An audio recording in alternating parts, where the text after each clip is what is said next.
반갑습니다. 5월 20일 화요일 큐티 스케치 시간입니다. 오늘 본문은 민수기 26장 1절부터 51절까지의 말씀입니다. 오늘 본문은 이렇게 시작합니다. 연병 후에 여호와께서 모세와 제사장 아론의 아들 엘르아살에게 말씀하여 이르시되 이스라엘 자손의 온 회중의 총수를 그들의 조상의 가문을 따라 조사하되 이스라엘 중에 20세 이상으로 능히 전쟁에 나갈 만한 모든 자를 계수하라 하시니. 오늘 본문은 인구조사에 대한 내용입니다. 인구조사를 하라고 하나님께서 말씀을 하시죠. 그래서 모세와 엘르아살에게 명령을 하십니다. 그래서 엘르아살이 인구를 조사하죠. 근데 이 인구조사가 민수기 1장에 처음 나오죠. 시내 광야에서 진을 형성합니다. 출애굽 1세대가 시내산에서 시내 광야에서 머물다가 하나님의 말씀을 받고 율법의 말씀을 받고 그리고 이제 행진을 시작하지요. 가나안 땅으로. 그때 이제 숫자를 셉니다. 그리고 그 중심에 하나님의 성막, 회막을 만들고 그 주변으로 12지파가 마치 군대 진영처럼 그렇게 조직이 되어서 딱 섭니다. 그리고 나서 이제 두 번째 인구조사를 하는 것인데요. 인구조사를 하고 새로운 출발이 시작이 됐어요. 1장에. 그리고 26장도 마찬가지입니다. 지금 새로운 출발을 하는데 왜 새로운 출발인가 하니 어제 25장까지 출애굽 1세대들이 다 죽습니다. 물론 20세 이상의 남자들 그때 이제 시내 광야에서 20대 이상의 남자들 그때 계수되었던 남자들 여호수아와 갈렙 외에는 다 죽지요. 불순종으로 말미암아 가데스 바네아에서 사람들의 특별히 10지파의 부정적인 보고와 거기에 함께 동참해서 밤새도록 울고 다시 돌아가자고 말했던 사람들, 그 사람들이 실제로 그때 계수되었던 사람들이 다 죽죠. 그럼 우리가 이렇게 생각할 수 있습니다. 여자들은 어떻게 되었는가? 정확하게 이제 성경은 말하지 않지만 1세대가 계수되었던 자를 중심으로 이야기를 하는 거 보면 여자들은 살았을 가능성도 있습니다. 그리고 레위 지파도 이 군사에 또 계수되지는 않았기 때문에 레위인들은 또 살았을 가능성이 크죠. 그리고 나중에 레위인들의 이름이 또 나오는 걸 보면 1세대가 한 명도 남지 않고 다 죽었느냐.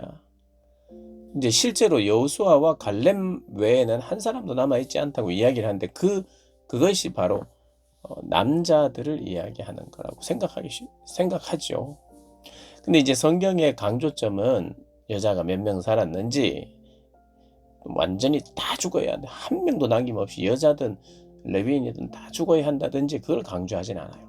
1세대가 상징적으로 1세대에 그때는 남자가 중심이고 여자는 숫자에 들어가지 않았던 시대예요. 그러니까 이것이 의미적으로 또 신학적으로 전멸이라고 보면 되죠. 그 세대가.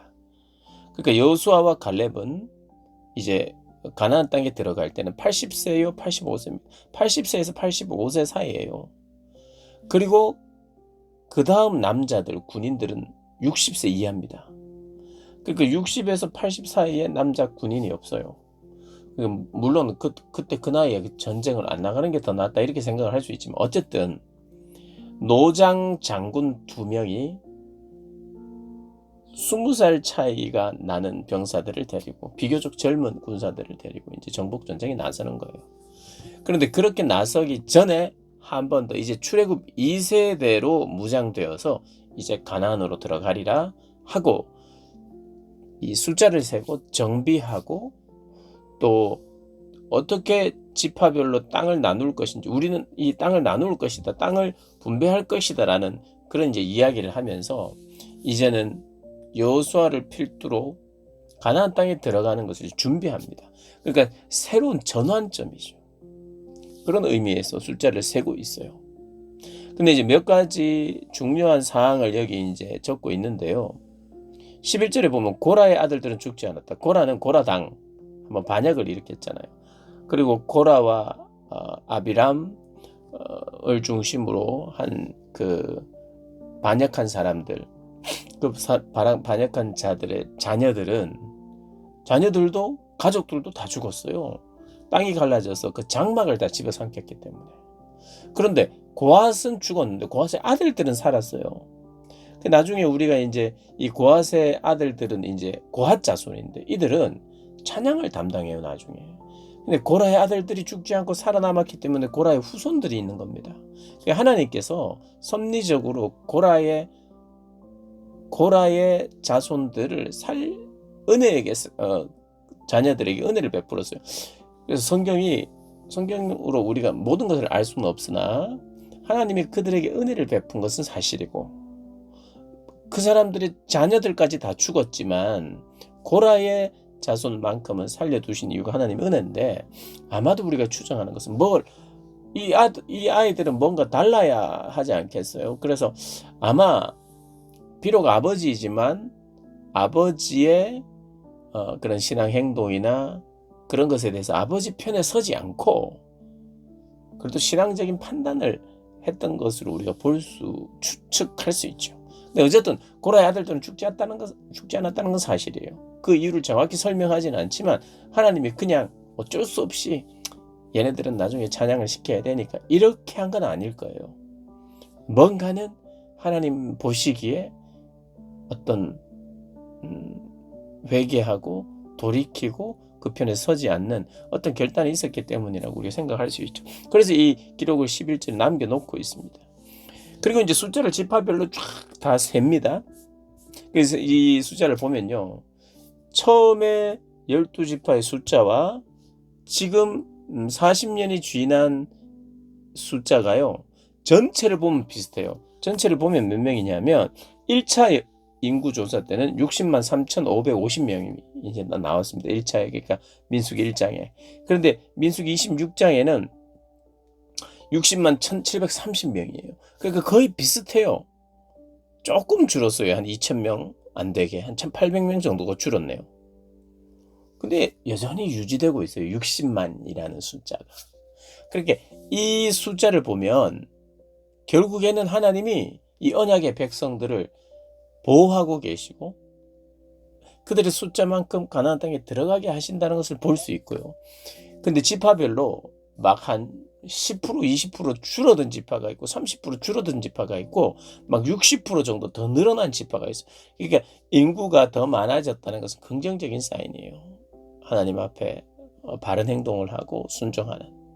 그래서 감소한 그런 지파도 있고 증가한 지파도 있는데 결국 다 합쳐 보니까 거의 비슷하다. 그래서 하나님이 비록 심판이 있었어요. 광야에서 계속해서 심판이 있었지만 하나님의 언약은 새로운 세대 속에 계속해서 개성되고 연결되고 결국에는 그 하나님의 말씀과 약속이 이루어지는 것을 보여줍니다. 그러나 세대가 바뀌었다는 것. 뭔가 민수기 내용에 아주 보면 어떤 전환점이 되는 그런 장이 26장입니다. 그래서 새로운 세대 인구 조사를 하는 거예요. 그리고 27장 이후에는 기업을 분배하고 또 여호수아를 임명하고 정복 준비를 합니다. 그게 이제 민수기 남은 36장까지 남은 내용이에요. 그래서 이것은 단순히 숫자 확인이라기보다 이 오늘 성경 구절을 통해서 이들이 언약 백성이다. 그리고 이들을 향한 하나님의 약속은 반드시 지켜진다. 그리고 지켜주기 위하여 준비하고 있다. 비록 심판이 있어도. 우리도 마찬가지입니다, 여러분. 하나님이 우리에게 징계를 해요. 그리고 우리가 그 징계 때문에 뭔가 내가 원하고 바라고 이게 나의 소망이었는데 그게 안 될 수 있어요. 그러나 하나님 앞에 회개하고 돌이켰을 때 하나님이 은혜와 기회를 주세요. 근데 그 은혜와 기회는 내가 처음부터 원했던 것이 이루어지는 건 아닐 수 있어요. 어떨 때는 하나님이 내가 처음부터 원했던 것보다 더 좋은 것, 더 높은 것을 줄 수도 있어요. 그러나 진심으로 회개한 사람은 하나님이 그걸 안 주셔도 되고 그것보다 못한 것을 주셔도 돼요. 나에게 정말 귀한 것이 무엇인지 알게 되었기 때문이에요. 회개한 사람은요, 가장 중요한 것이 내가 원했던 그 어떤 것, 내가 원했던 그 자리를 하나님이 주시지 않을 것 같으면 저는 회개도 안 하겠습니다. 여전히 그게 중요한 거예요, 하나님보다. 그런데 그거보다 더 중요한 게 발견되는 게 회개거든요. 그건 뭐냐면 하나님과 나 사이의 관계예요. 이 관계가 그렇게 중요하지. 그 외의 것은 덜 중요하지. 덜 중요한 것을 가장 중요하다고 생각하다가 그것 때문에 내가 실패하고 좌절하고 망했다고 생각하고 하나님 앞에 나와 회개했는데 하나님이 그것보다 더 좋은 걸 주실 수도 있지만 안 주셔도 내 마음의 감사와 기쁨과 하나님을 향한 순종과 헌신이 일어나는 것, 이게 바로 기독교입니다. 다른 종교는 혹은 다른 종교가 다 그렇다는 말은 아니지만 내가 뭔가를 의지하고 내가 적극적으로 뭔가를 바라는 게 이루어지기를 원하는 게 종교성인데 그것이 이루어질 것 같지 않으면 내가 신을 왜 섬기느냐? 내가 왜 종교성으로 나아가느냐? 이런 생각을 할 수밖에 없어요. 실패할 수도 있고 내 세대에 하나님 앞에 순종했다라면 내가 이룰 수 있는 일도 나의 불순종 때문에 내 세대에 일어나지 않고 다음 세대에 일어날 수도 있어요. 그러나 그럼에도 불구하고 내가 하나님의 관계를 찾았다면 그 관계 안에 내가 들어가기만 한다면 그것이 감사죠. 오늘 본문도 마찬가지입니다. 어떻게 보면 1세대가 완전히 다 죽었어요. 끝났어요. 그리고 2세대가 새롭게 출범을 합니다. 1세대는 망한 것 같아요. 그리고 실제로 다 광야에서 장사를 지냈어요. 그럼 이게 실패 아니냐 생각할 수 있지만 이 실패한 것 같은 그 자리에서도 하나님과의 관계가 유지되었던 1세대는 마지막에 눈을 감으며 하나님께 감사했을 거예요. 그리고 자기 자녀들에게 하나님께 정말 순종해야 된다. 그 땅에 가서도 나는 이 광야에서 죽지만 그러나 하나님께 정말 감사해. 이 언약의 공동체, 이 하나님과의 동행, 그것을 내가 경험하며 죽으니까 그런 겁니다.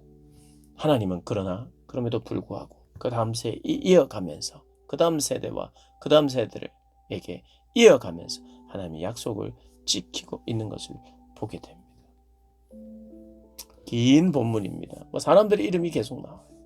그런데 그 의미는, 핵심적인 메시지는 분명합니다. 하나님의 약속이 변함없이 이루어진다. 그리고 가장 중요한 것은 하나님과의 관계요, 동행이다. 오늘이라고 하는 시점이 여러분에게 어떤 시점입니까?